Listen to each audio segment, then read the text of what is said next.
What's up, everyone? Welcome to another episode of Game Dev Unchained, the #1 game development podcast about game development and lifestyle thereof. I'm your host, Brandon Pham, and joining me, a special guest whose name is straight from the 80s action hero, Chris Stone. What are you doing, Chris?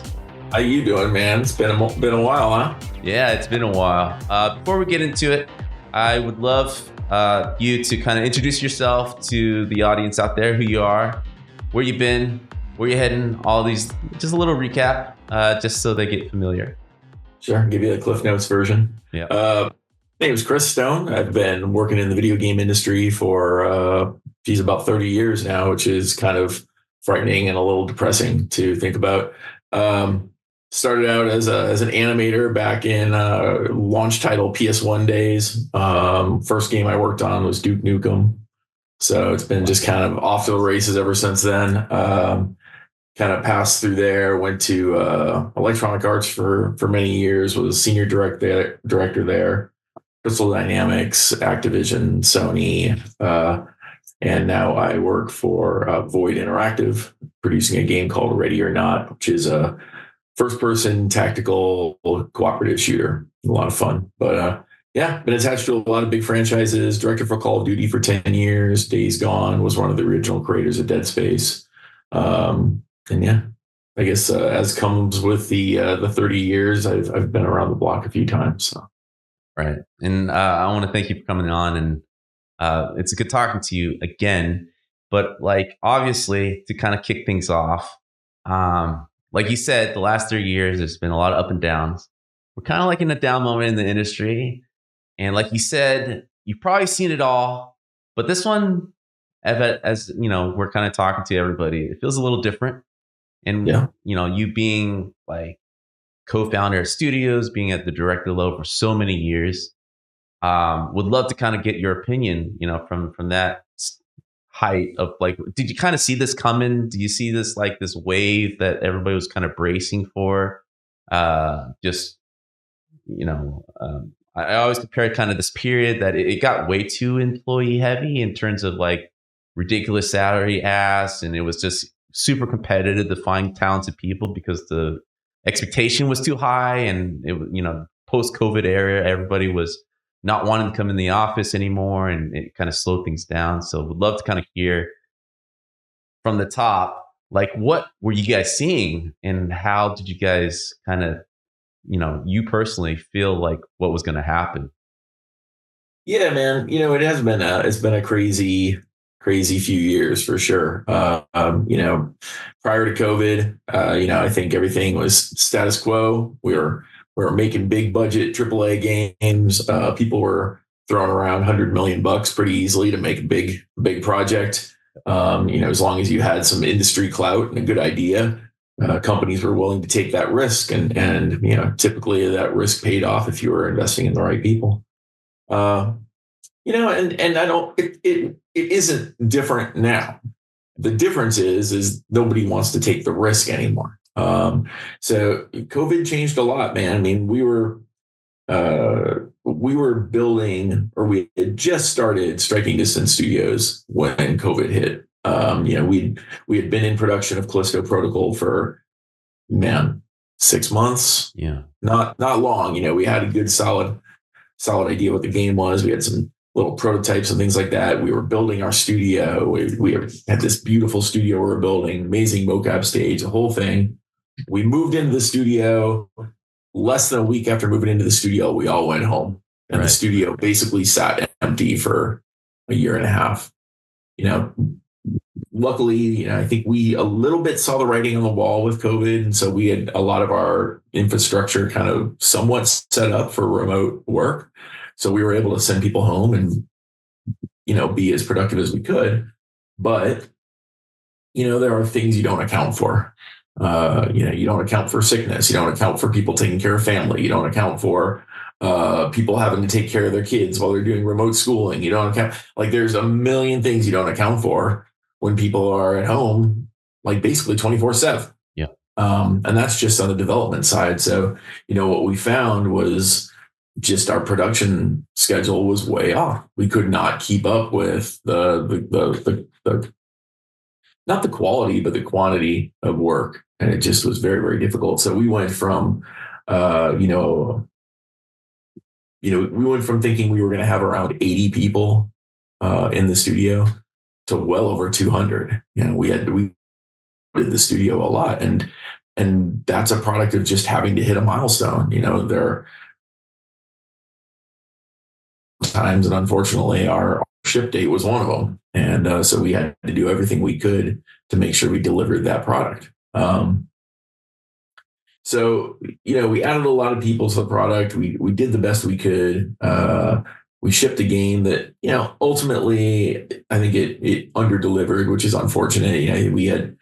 We really had nothing but potential with that project. There was so much we could have done, and the fact of the matter was, we just ran out of time, and it's really unfortunate. We got deep into that production, and we weren't able to really get focused feedback back from focus groups until just a few months before ship. And at that point, what it's like, Brandon. Like, you've been in game development, right? You can only respond. Yeah, you only can do to the things you can do, right? So we did everything we could.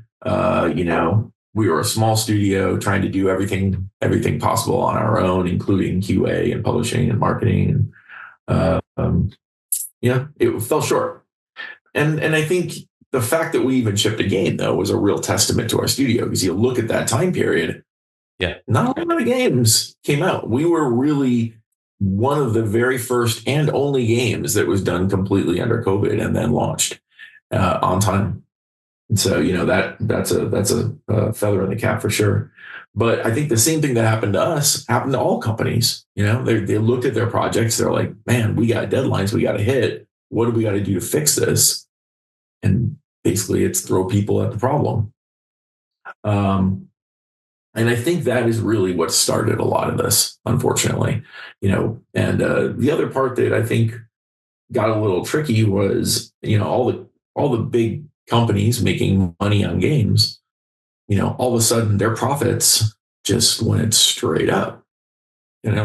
Everything that was like considered like high profit before, we're like, oh my gosh, we're just blowing this out of the water. Like, yeah, because everybody's locked in their house 24 hours a day, right? You got nothing, nothing else to do. Yeah. So, the profits of companies went through the roof. Then COVID ends, and the anticipated happens. The profits drop back down again. And I think that the irony of a lot of it is like, it's not like they fall through the floor. They basically just normalize. Right.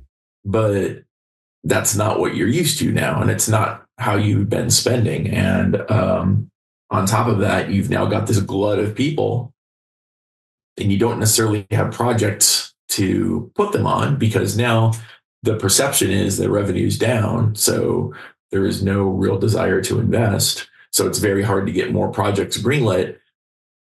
And then what do? You got a team of 200, 300, however many. You have tons and tons of people, and you don't have projects to roll them onto. You just got them twiddling fingers. At the end of the day, you're just trying to keep a company afloat, and that's how it starts. I think there are other reasons for it too. But to me, those are the biggest. That's the biggest reason we are where we are. And now, I think everybody's trying to figure out what this new world of development is. To be fair, again, having done this for 30 years, I've never worked on teams that until now who are fully distributed. I've never worked on projects where you never meet the people you're working with, and like you're doing this over Zoom, and you're trying to brainstorm over software packages where it's really hard to even have two people talk because one just drops the other. It's just a very, the process is a lot different. And I think on top of that, most companies who have been making games for a long time in a very traditional sense of like people in a studio or whatever, now have got this new model where you've got hybrid base or remote. I know a lot of companies are trying to bring people back, which is probably another whole topic. But you've got companies trying to figure out what does it take to make a game now, because we don't have the analytics to tell us anymore. Like once upon a time, you could look at a project and spec it out and be like, I need 100 people for that project. I need 30 people in this department, 20 people in this department, 10 people here, XYZ, right? Kind of a pre-prescribed recipe for making a game almost, just in terms of manpower. But now, what does it mean to have one person who's hybrid and one person who's remote and one person's on the site? And so you've got that delta where you're like, all right, well, what sort of productivity level am I expecting from all of these people? Then on top of that, you have a lot of teams that have been broken up you've never met the person, you don't know the person you're working with. So you kind of lose a lot of that shorthand too. Where, once upon a time, like you and I worked together, like you and I didn't work directly, but it was like, right, you work with people that and you're like, oh, I know what this guy's going to produce. Yeah. But nowadays, anybody can get a job almost anywhere, right? With the not as much now, but as of about a year ago, if your dream job was to work for Ubisoft in Montreal, but you live in Idaho and you don't want to live to Montreal, like, all right, well, up until remote days, you couldn't do that. But now it's like, yeah, no problem. So anybody could go anywhere. And I think it broke up a lot of really powerful teams. It broke up a lot of like real, important dynamics. And so now you got people that, again, they don't really know what it takes to make the game. And so it's, I think what we're going to see is companies taking guesses at what it's going to take, and then probably figuring out that they have not guessed properly. And right now to me, it feels like we're almost getting to the point where companies are looking at what's been done with the layoffs and the closures and whatnot. And I think the gears are starting to catch a little bit where people are like, well, wait a minute, we're not going to have any games. Or wait a minute, we laid off 2/3 of our people and all of a sudden we need half of those people back again. I think that's going to happen. I can't see how it wouldn't. At the end of the day, like the game industry is not going anywhere. Like we need to have games. So, I think that's what's going to happen, but that's where we are now. And I think that's how it all started. If I was to give you a super long-winded answer to that. No, it's great. And there's a couple of things I definitely want to return to. Your background is great because it provides a lot of insight. You're used to building large teams for like high budget, AAA, a lot of dependencies. It's funny to say this pre-COVID era and then post-COVID era. I do agree that there is a permanent change, and I would love to dig into a little later of like the cost of benefit of that in terms of the bigger picture.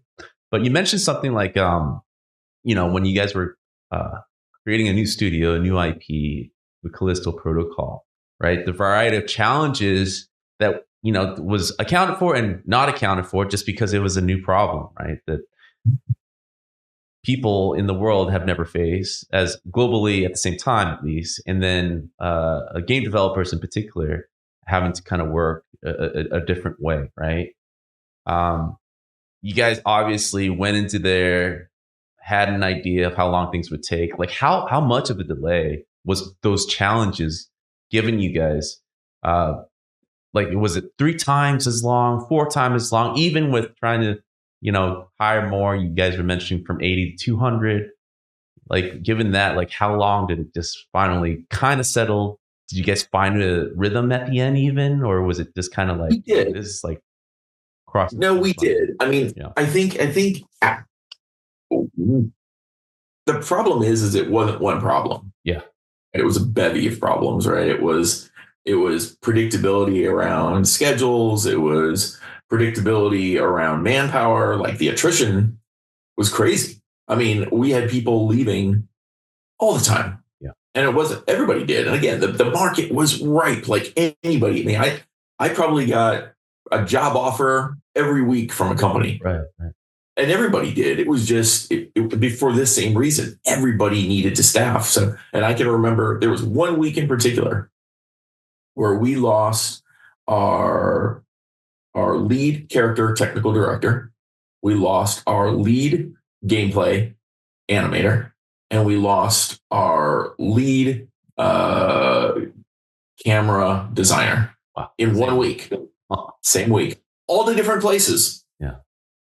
And it was like, I almost didn't want to wake. It was like, I wasn't even in 1 week. It was like 3 days in a row. It was like Monday, Tuesday, Wednesday. And I remember waking up Thursday morning and I was talking to Glenn and I'm like, bro, I don't even want to look at my email. And he's like, I know, me neither. Who the hell knew what was going to be next? Yeah. So, it was trying to keep up with that as well. Putting like a metric on it, like I don't, there were some weeks where things would go pretty smoothly and then something would happen. We had times when people would be in the hospital sick for a month. We had someone in our studio that was literally out of the studio for 6 months sick, and you couldn't predict that. I mean, so what we ended up doing a lot of the time is we would just overhire. It's all you could do is just overhire. Yeah. And even having outsourcing groups and stuff attached to our projects, it still wasn't enough because that still takes time to ramp up. And but as far as a metric goes, I mean, look, we hit our. I think you could probably use our manpower as a metric. Mhm. That's the only one that I could probably put a pin in. Our deadline didn't change, so we hit that, but we had to hire more than double what our initial estimate was. So, like, that's the metric I would put on it, maybe 2.5x, something like that, which is crazy, right? Budget, not just manpower, but like the budget overall just went through the roof because of it. Yeah. And people don't think about, manpower, throwing bodies at it, the managing overload that takes with the new dynamic of remote. And like you said before, the productivity scale of each person's output is so. I love game developers, right? I love every one of us, but some people work better than others, in terms of discipline and accountability. And it's like the number one thing that everyone brings up as a manager, at least, of like, I just don't know. I'm rolling the dice. Like even people that you've been friends with for a long time, it's like he's just not producing. It's like, and it's so hard and difficult while trying to kind of maintain a schedule. Yeah, but at the same time, and I think it's important to make the distinction though. It's unpredictability around deadline delivery and the amount of work that someone does isn't just about someone like how lazy are they going to be when they're going to be at home, right? There's so many different things. There's like, what is their home life like? Do they have 5 kids? Yeah. That's just not their fault. I mean, I had 1 kid, and I'll tell you right now, I remember at the beginning of COVID, I would be working on Zoom and all of a sudden I would have no frame rate. And I'd be like, oh, man, the kid is playing Fortnite in the other room.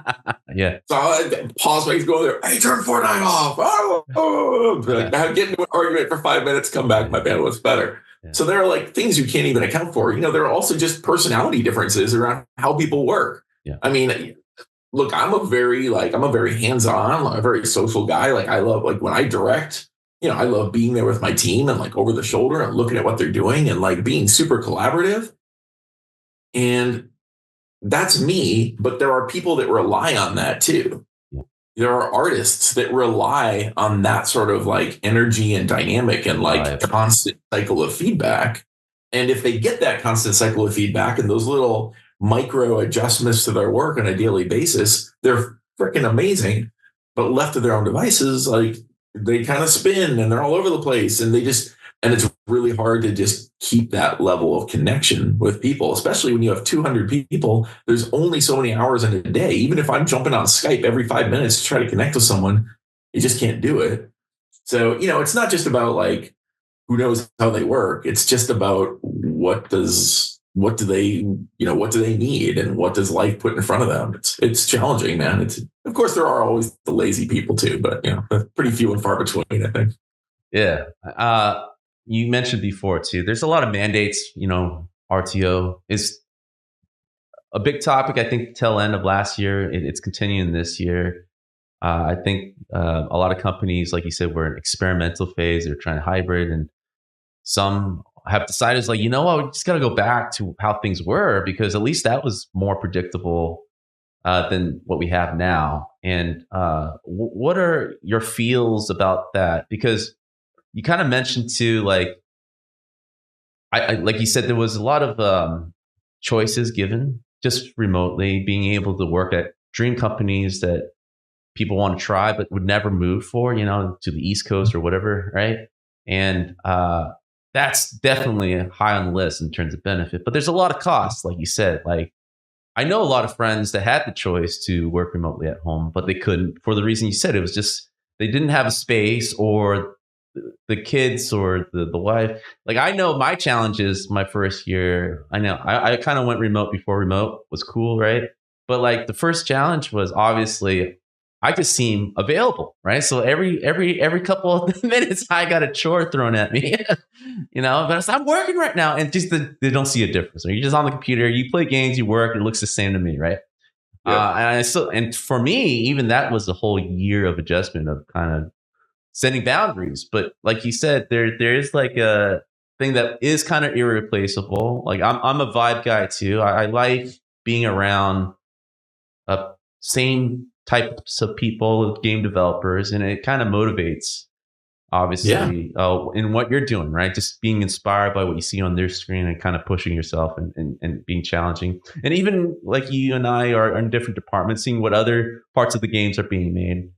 It's pretty important, I think. It kind of Yeah. provides like context to what you're doing, contributing to the greater whole, especially in a large game. I don't see how you can do it remotely like this. I don't know. I don't know how these companies are continuing forward, keeping it remote when everyone's kind of like they're in their little box. It definitely relies on a lot of trust. But how Yeah. can I trust you if I never met you? And the only time I see you is like on the, like I don't see how that problem will get fixed. Would love to hear kind of your comment about this. Like, I It's know tricky, there's going man. to be some kind of combination of this, but like, I feel people who's been in it for a while are kind of leaning in towards like, let's get back to the office and just get things done. Yeah. Yeah. Which I is mean, I the main guess I'm thing. kind of torn on it, right? I Yeah. mean, the company I work for now, Void, we are globally fully distributed. No physical workplace at all. Wow. We're still not a huge company. We're only around 60-person mark, but we've got people anywhere from Australia, New Zealand, Ireland, London, Canada, me here in the States, Serbia. Like, I mean, literally Everywhere. like I don't like when I look at someone's Skype, like I don't care about what their name is or their pronoun. I just want to know their time zone. Like that's all I really care about. Is just like what's your time zone? Yeah. But it's like it, and it is tricky. It's very difficult, especially when you have a very, very distributed team like that. Just trying to connect with people, meet them. We try to do as many sort of like person to person meetups as we can, because I do think there is a team dynamic that is really important, and that is very difficult to get in a fully remote workforce. It's probably a little bit different with the company like we had at SDS, where a lot of us, I mean, SDS, we probably 80% of us knew each other or had worked together in the past. So there was already an established relationship. So I think we had an advantage there. But, when you don't have that and you're just remote and you aren't able to have that connection, it's tricky, man. How do you trust someone? How do you understand who they are? And I was actually having a discussion the other day with, do you remember Richard King? He's a great recruiter. We had Right. Yeah. Anyways, I was having a discussion with him about the other day about like recruiting practices, and the discussion was around the question, tell me a little bit about yourself, and whether it's an appropriate thing to ask someone in an interview. And there were a lot of arguments, and it was like, oh, that's very like, you're gonna have biases and this and that and this and that. And I'm like, I don't know. Like for me, and maybe it is because I've been doing this for so long, like I truly want to understand who the person is that I work with. Right. Yeah.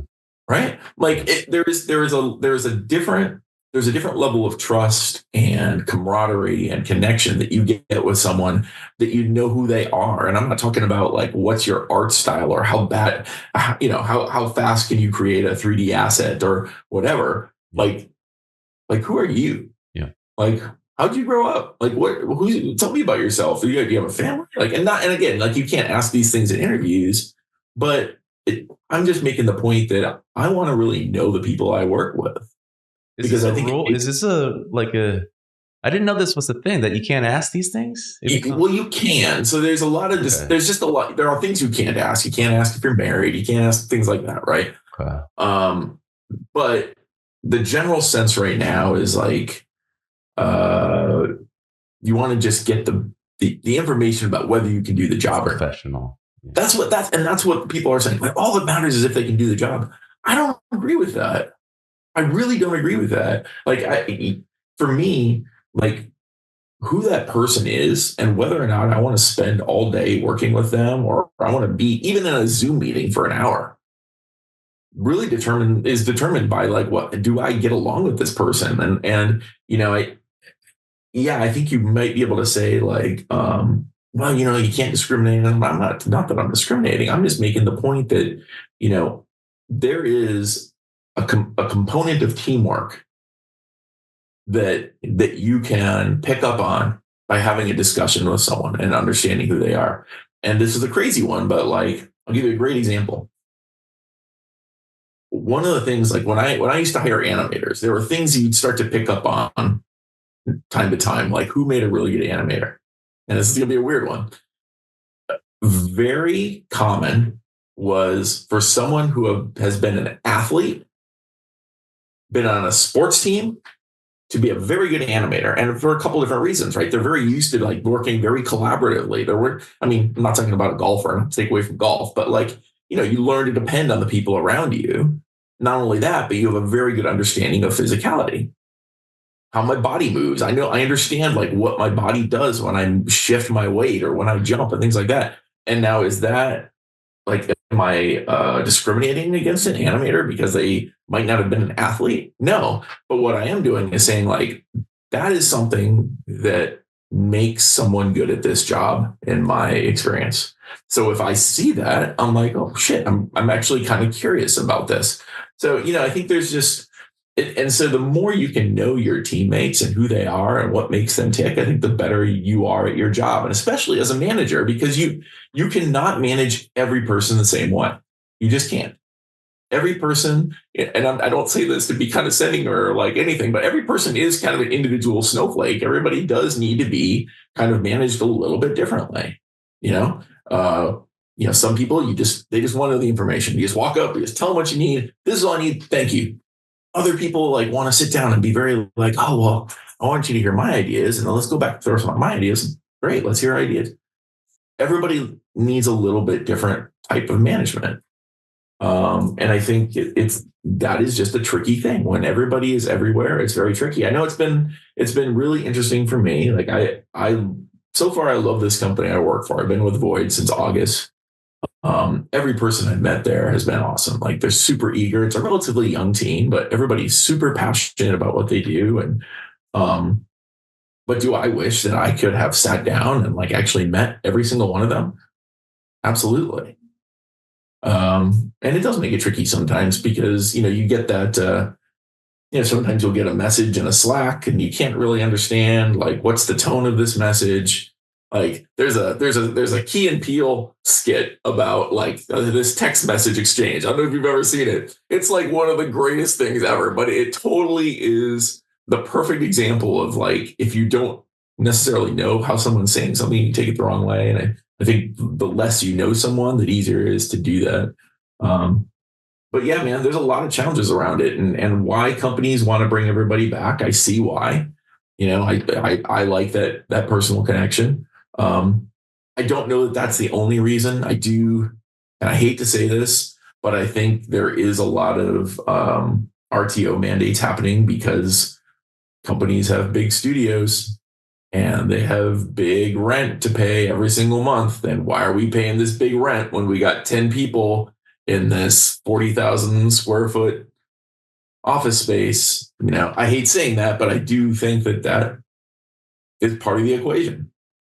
So we were talking about RTO. So mentioning, like, yeah, I do hear a lot about the offices kind of being vacant.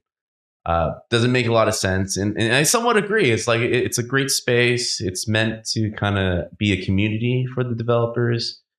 I do think there's a lot of factors that help, like, relationship building, to be near each other, that energy, especially in the creative field.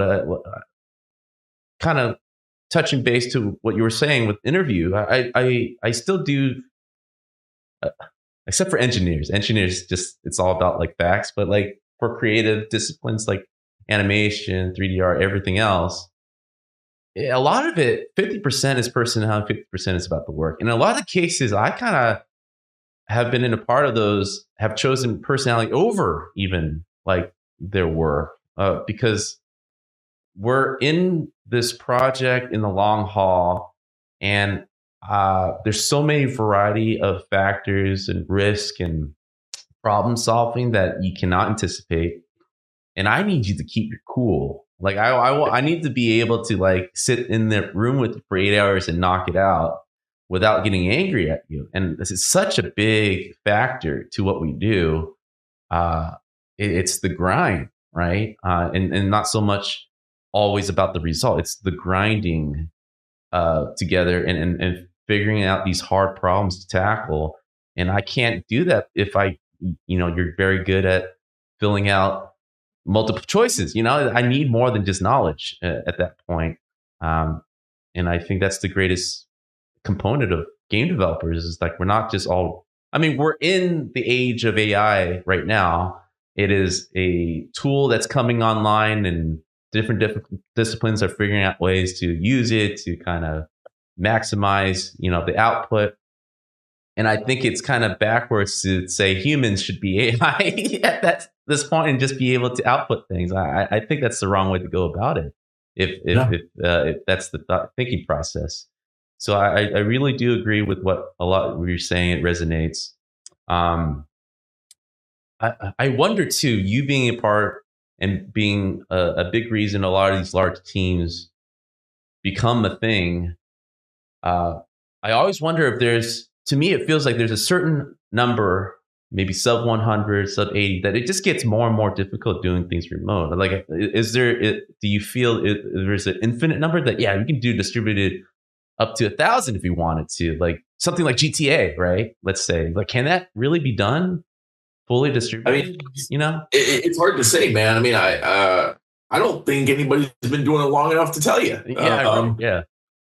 I can tell you that as you build a studio, even when everybody's in person, there are manpower milestones that you hit where all of a sudden it's like you hire one more person and just shit just gets harder. Like it's it's crazy because it's like like when you hit like 60, 70 people, all of a sudden things get harder.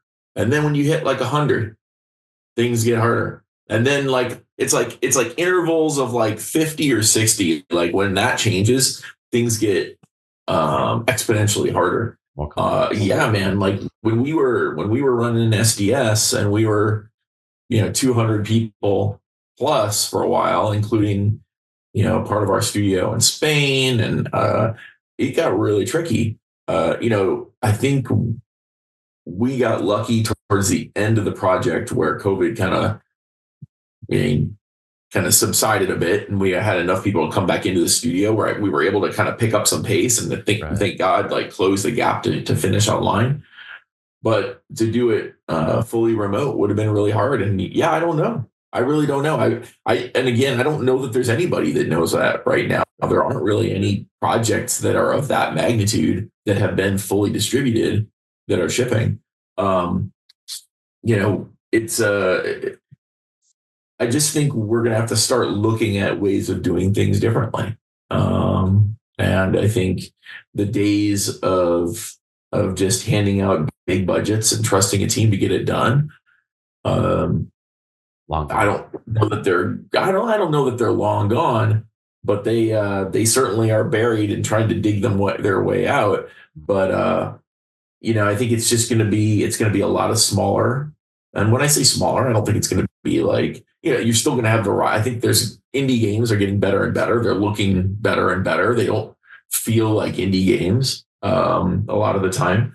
I think that's going to continue to rise. And, with any game, I think all the indie teams that spent a very small amount of money to make their game are going to go and try to make another game and realize that, it actually takes a lot more this time to do it. Yeah.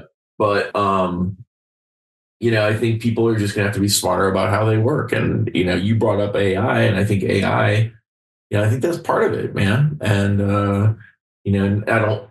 I personally don't look at it right now and think it's going to replace any of us. But I'll tell you for sure, is that it can make your life a lot easier and make you a lot more efficient at what you do. Yeah. It's just a way of gathering information, or a way of brainstorming, a way of like just looking at so much different imagery and helping it kind of like, as a creative, help it kind of stir your creative juices a little bit, and then taking this and that and kind of cobbling it together and coming up with ideas that then you take to final with an artist. I mean, that's a great usage for AI art or information or whatever it is. And I mean, I guess I look at it very similar to the way I think a lot of animators looked at motion capture many years ago. Yeah. Or even if you go back farther, right? How artists looked at photography once upon a time. Yeah. There are things that come along that, if you look at it through one lens, can seem very scary and as if it's going to like somehow take away from what you do. But if you look at it through another lens and like, man, well, how can I take this and like integrate this into what I do and help it make me better and actually make my life easier? Yeah. Then I think, it's just about embracing technology and embracing change. And it's something that I've always tried to do. I mean, I was one of the first people at Electronic Arts to embrace motion capture and bring it into our pipeline. Mm-hmm. And at that time, I was an animation lead I was a leader. I can't remember. I was a leader or director at that time, and there were a lot of animators that didn't want to work with mocap. Yeah. And I just remember telling them, I'm like, man, why are you pushing back against this? Yeah. Like, this is not taking away from your job. This is allowing us to do more, allowing us to do games bigger. You look at games now, like especially games with a lot of characters running around. Use Call of Duty, man. Great point of reference for both you and I, having been a part of those projects. There is no way we would have been able to do those COD projects without motion capture. Yeah. Not a chance. Yeah. Now, did it mean that we didn't need animators? Of course not. But it allowed us to do so much more by embracing that technology and allowing it to get better and finding a way to like integrate that into our pipeline and our process. Like, now all of a sudden, I mean, look at where games have come. So, I mean, I really look at AI real similarly. Is like, it's a tool that's on its way. And, is it going to make our teams more efficient? Yeah. Will it reduce team size? In some areas it might. But I think it also could expand team size in the other areas, right? So, it's an interesting place where the industry is now. And like you said, man, like, hiring the right people is the right thing to do, and knowing who those people are is important. Knowing that they are going to be open to processes and changing processes and being agents of change potentially is great. And sometimes you don't get that from what's written on a piece of paper, and you certainly can't get trust by reading someone's resume. Of course, it's like anybody who has kids, like, and we all say to our kids, trust is earned. It's not given, right? It's kind of the same thing, right? You hire people and like you learn to trust them by getting to know them and getting to know what they do. And, and I think that's just part of the process, right? Yeah. Just to end this with this last question, right? Because a lot of people out there are still, it just feels like 2025 right now, currently, despite, all the national crisis that's going on. It's kind of like just continuing what 2024 was just for a little while. Like you said, I do feel the tail end of things is closing up. The resilience of the industry with all this is happening. And yes, this is heading differently. And a lot of that is like the making of our own, right? There was a lot of overhiring that happened just to kind of close up these projects. What do you see going to be happening from the investor side? I know you've been in a bunch of those meetings with those guys, how they're feeling about things. And then from our side, the developer side, kind of just waiting and seeing. What do you predict the next year and a half or so? What does this year, let's just kind of close it into that. What does this year look like for the game industry? I mean, I'm no fortune teller, right? So don't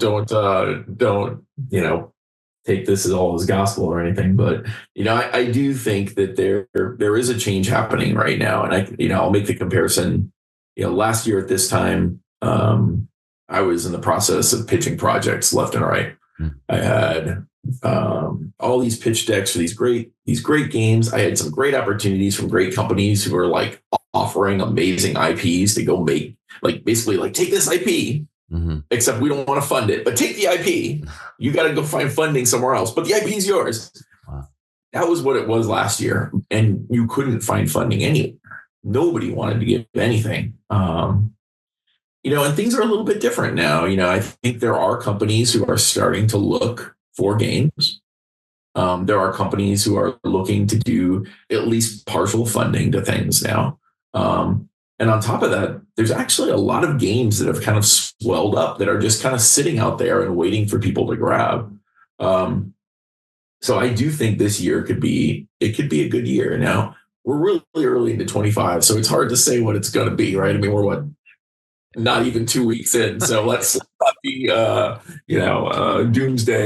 forecasters here. I do feel like 25 is going to be better, though. I think companies are going to start looking at what they've got in their queue for the next few years and realize, like, we need something. And I think there are going to be games out there. I know there are a lot of games out there right now looking for publishers or looking for a little bit of funding to get finished. I think those things are going to come around. People got to keep looking. There are companies right now who are looking to invest. I know that for a fact. It's not like it used to be. Nobody's going to put $100 million check in your hand, but there are companies looking to invest. And so I think if people have a great idea or a great project, they should continue to look at that stuff and continue to meet with the companies who may or may not have money to spend, and you just never know. But I do think it's going to get better. I also see a lot of smaller companies kind of popping up and growing. I see indie companies growing. I mean, using our company as an example. I mean, Void, we started as basically a couple of guys in a garage with a great idea. And now we're growing. We've got Ready or Not. We have other things on the horizon. We are continuing to hire. I mean, I'm posting new job recs every single week for fully remote teams. And there are a lot of those out there still. So, it's hard. Where the industry is hard right now. And everybody who's lost a job or had their company fold under, I'm like, I feel for them. I mean, look, I went into doing consulting work for 6-8 months because there wasn't the right role out there for me too. So I feel it's hard, right? You got to look and do what you got to do for the time being, but things are going to come back. The thing that's great about the game community and just gamers in general, they're not going to stop, right? If you're a gamer, you're going to keep gaming. And, you might be more picky about the games you play. And gamers definitely tend to do this kind of wave of what kind of games they like to play. I hear all these people saying how big narrative games are dead. No way. No way. I don't buy it. Not for a second. But again, as developers, we need to mature how we make games. We need to be smart about how we make games and how we spend our money and embracing technology and finding ways to do things just as good as we used to, but more efficiently.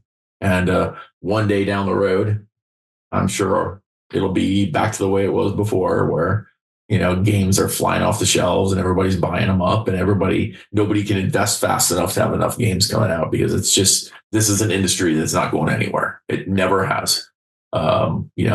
Peaks and valleys for sure, but it's not going away. So that's the good news for everybody. And we'll get there. We'll get back there. I think 25 will end up being a good year for us.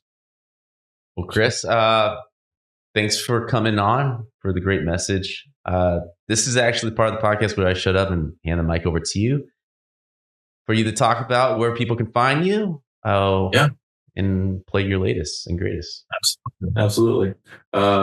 Check out Void Interactive. That's a company that I am the studio GM of currently. We're doing some great stuff. We got Ready or Not out right now, which is just a banger of a first-person shooter. If you like to play with your buddies and play a super realistic tactical game, it is a blast. So I suggest get out there and play that game. Got a lot of players, man. We got just on one platform PC. We got about 7 million people playing the game, and it's super, super fun. So give it a whirl. And a lot of other great stuff coming out of our studio here as well. In terms of myself, you can check out my website, ChristopherStoneCreative.com.